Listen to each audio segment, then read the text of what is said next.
Mga kapatid, masipag at maaasahan ang tinaguriang kasangga ng mga magsasaka, ang kalabaw. Pero heto po ang paglilinaw. Taliwas sa mga naunang sinasabi, hindi po opisyal na national animal ng Pilipinas ang kalabaw. Wala po talagang batas na nagsasabi o nagdedeklarang ang mga kalabaw ang ating pambansang hayop.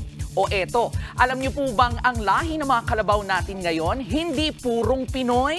Sa isang pag-aaral noong 2010 ng mga eksperto sa Philippine Carabao Center, lumabas na ang ating water buffaloes.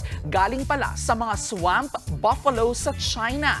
Ayon sa pag-aaral ng kasaysayan, sinasabing 5,000 taon na ang nakararaan nang simulang maging domesticated o alagaan ng mga tao ang kalabaw. Sa ilang tala, 2,200 years ago pa nang ipakilala sa Pilipinas ng mga Malay settler ang hayop na ito sa atin. At magmula po noon hanggang ngayon, naging katuwang na sa agrikultura ang mga kalabaw. Bago pa man dumating ang mga makinang pang-araro, nangunguna ang mga kalabaw sa paghahanda ng mga lupa o ng mga lupang sakahan. Kaya naman tauna na silang pinagdiriwang sa ilang pista sa bansa. Sa mga pagdiriwang na yan, naway wag po nating kalimutan ang kanilang malaking ambag sa lipunan. Gaya ng lagi nating paalalang, ang K-alaman ay K-yamanan. K-okay. Mga kapatid, ito po ang inyong K-alaman Queen, Kalad Karen.